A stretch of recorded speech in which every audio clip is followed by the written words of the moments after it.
Você já se sentiu no fim da linha? Já olhou para o céu e perguntou: Deus, cadê o meu milagre? Essa história que você vai ouvir agora não é só sobre um homem que perdeu tudo. É sobre mim, sobre você, sobre todos nós. É sobre fé, quando tudo diz para desistir. É sobre o pouco que se transforma em muito nas mãos certas. E mesmo que você tenha tudo, talvez perceba que ainda falta o essencial. Porque esse vídeo não é só uma história, é um chamado de Deus para o seu coração. E se você ficar até o fim, vai entender por que os maiores milagres começam no silêncio da fé. Já fazia 2 dias que Elias não comia nada. A geladeira vazia, a conta de luz cortada e os boletos espalhados pelo chão da sala pareciam zombar da sua fé. Era como se o mundo gritasse: acabou para você. Mas ele ainda dobrava os joelhos. Mesmo sem entender, mesmo com fome, mesmo com lágrimas nos olhos, ele ainda falava com Deus. Elias era daqueles homens que já tinham perdido a conta de quantas portas se fecharam na cara dele. Currículo entregue, entrevista feita, promessas não cumpridas. A gente te liga, mas o telefone nunca tocava. Era sempre a mesma resposta do silêncio, a mesma ausência de oportunidade, a mesma espera que machuca. As pessoas ao redor não entendiam. Achavam que ele era preguiçoso, acomodado, que não corria atrás. Mas ninguém sabia das madrugadas em claro, das orações sufocadas no travesseiro, da angústia de um pai que não podia comprar pão para o filho. Doía. Como doía. Sua esposa, Ana, tentava ser forte, mas até a fé dela começava a vacilar. Elias, talvez Deus tenha esquecido da gente, ela disse um dia, com os olhos marejados. Aquilo entrou como uma flecha no coração dele. Como assim Deus esqueceria? Ele sempre acreditou. Mas até onde a fé aguentaria? O filho de 5 anos, Mateus, olhava para o pai com aquele olhar que corta qualquer coração. Pai, hoje a gente vai jantar o quê? E Elias não sabia o que dizer. Mentir? Dizer que já estava vindo comida? Dizer que era só esperar? Mas a barriga da criança não esperava. A dor era real, urgente, cruel. Foi naquele dia que Elias saiu de casa sem rumo. Caminhou por horas, com o estômago vazio e o coração ainda mais. Sentou num banco de praça e falou com Deus como quem conversa com um amigo que já não responde mais. Se o Senhor está me ouvindo, me dá um sinal, um só, porque eu estou no meu limite. À sua volta, a cidade seguia normal. Gente rindo, carros passando, restaurantes cheios, e ele ali, quebrado, invisível. Mas havia algo diferente naquele dia. Um silêncio estranho no coração, como se, no meio do caos, houvesse uma promessa que ainda não se cumpriu. E Elias sentiu. Sentiu que algo ia mudar. Só não sabia quando, nem como. Ao voltar para casa, foi recebido pelo olhar apagado da esposa e o silêncio constrangedor do nada. Nem água tinha mais. Mas ele, por alguma razão que nem ele entendia, sorriu e disse para Ana: aguenta mais um pouco. Deus vai fazer. Eu sinto isso. Ela não respondeu. Apenas virou de costas e chorou em silêncio. No outro dia, Elias fez algo que nem ele mesmo esperava. Separou os últimos R$2 que encontrou num bolso de calça velha e saiu. Não vou comprar nada com isso. Isso é semente. É minha oferta para Deus. Que Ele faça o que quiser com isso. E deixou os R$2 numa caixinha de doações de uma pequena igreja do bairro. Voltou para casa com as mãos vazias, mas o coração cheio. E naquela noite, pela primeira vez em muito tempo, dormiu em paz. Não porque tudo tinha se resolvido, mas porque, de alguma forma, ele sabia que estava no centro da vontade de Deus.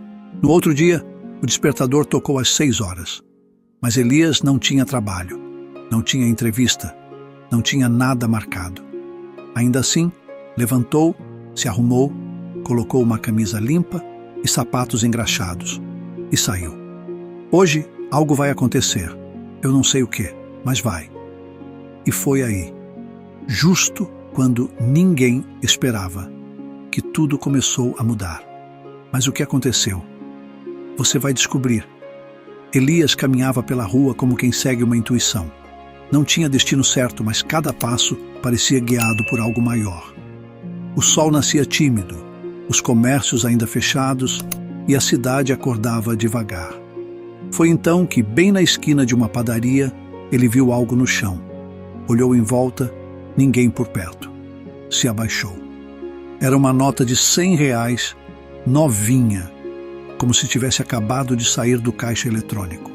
Seu coração acelerou. Por um segundo, achou que era uma pegadinha, mas era real. R$100. Aquilo daria para comprar comida, pagar um pãozinho, 1 litro de leite e talvez até algo a mais. Era o respiro que ele tanto precisava. Mas foi nesse exato momento que algo ainda mais inesperado aconteceu. Antes que Elias pudesse guardar a nota no bolso, ouviu um som abafado vindo de trás de um muro baixo. Era choro. Se aproximou, com cuidado, e viu 2 meninos. Um devia ter uns 8 anos. O outro não passava dos 6. Estavam sentados, abraçados, com roupas rasgadas e os pés descalços tremendo de frio. Elias ficou parado, sem saber o que fazer. Aquele dinheiro queimava em sua mão agora. Era dele. Ou melhor, era a resposta da oração dele, não era? Mas por que então o coração dele apertava daquele jeito? Tem pão?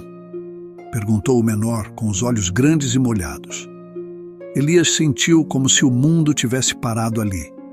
Aquela pergunta tinha sido feita para ele dias atrás, mas agora era ele quem estava no lugar de dar a resposta.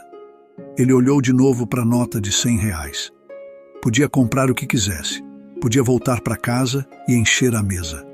Mas ali, naquele instante, ele entendeu. Às vezes, a resposta que a gente tanto espera vem junto com um teste.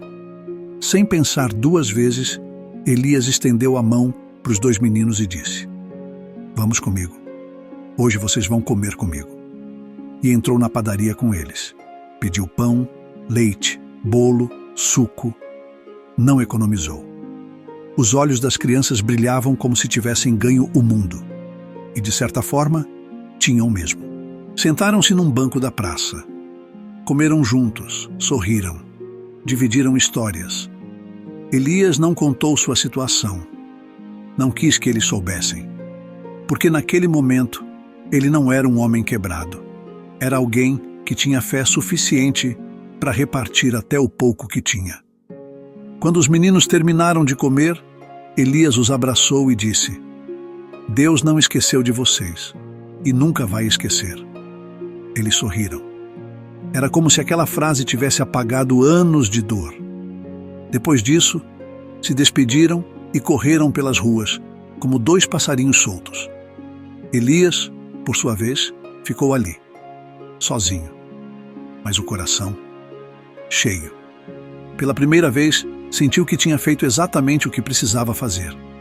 Voltou para casa com o bolso vazio, mas com uma paz que ele não sentia há meses. Chegando em casa, encontrou Ana sentada na porta, com os olhos arregalados. "Elias, você não vai acreditar. Um homem veio aqui, disse que soube da sua história e deixou isso." Ela entregou um envelope com lágrimas nos olhos. Dentro havia um papel, uma carta de emprego com salário fixo e ajuda de custo, assinada e tudo. E mais, R$2.000 em dinheiro vivo. Elias caiu de joelhos.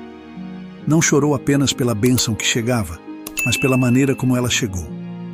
Era como se Deus dissesse: "Você passou no teste. Quando eu te dei pouco, você compartilhou. Agora te entrego o muito." E assim, o homem que não tinha mais nada descobriu que quem tem fé tem tudo. O milagre financeiro chegou, mas não pelo dinheiro. Chegou pela fé, que decidiu não desistir, mesmo quando tudo dizia para parar. E a vida de Elias nunca mais foi a mesma. Você que ficou até aqui, até o fim dessa história, percebeu o que Deus fez? Sim, Ele operou o milagre na vida de Elias. Mas escuta bem, essa história não é só sobre Elias. Essa história é sobre você, sobre todos nós. Quantas vezes a gente acha que não tem nada, que está no fundo do poço, que ninguém se importa? Mas Deus olha para cada detalhe. E Ele não opera milagres só quando tudo está bem. Ele opera no meio da dor, da escassez, da dúvida. Sabe o que Elias ensinou para a gente? Que milagre começa quando a gente obedece à voz de Deus, mesmo quando tudo parece contrário. Ele poderia ter pego aqueles R$ 100 e comprado o alimento que faltava em casa. Era justo. Mas ele entendeu algo maior. Às vezes, o que parece ser uma bênção para você foi enviado para abençoar alguém através de você. E quando você decide ser resposta para alguém, Deus faz de você um canal de milagres.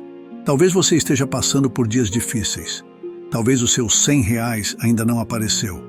Mas escuta, não reclame do pouco que você tem. Porque se você souber usar esse pouco com fé, Deus transforma em abundância. O pouco nas mãos certas pode alimentar uma multidão. E se você não tem pão para dar hoje, tenha pelo menos uma palavra. Porque Deus usa até um gesto para fazer o impossível acontecer. Essa história é um chamado, um lembrete, um empurrão de Deus dizendo: filho, eu não te esqueci. E se você sentiu isso no coração, então essa história foi para você. Porque o milagre pode estar a um gesto de distância. Não pare. Não desista. Deus ainda escreve histórias como essa, e pode escrever a sua também. Se essa história falou com você, deixe o seu like, se inscreve no canal e compartilha com alguém que precisa ouvir isso hoje. Vamos juntos espalhar fé, esperança e mostrar que Deus ainda faz milagres. Obrigado por estar aqui. Que o próximo milagre seja na sua vida.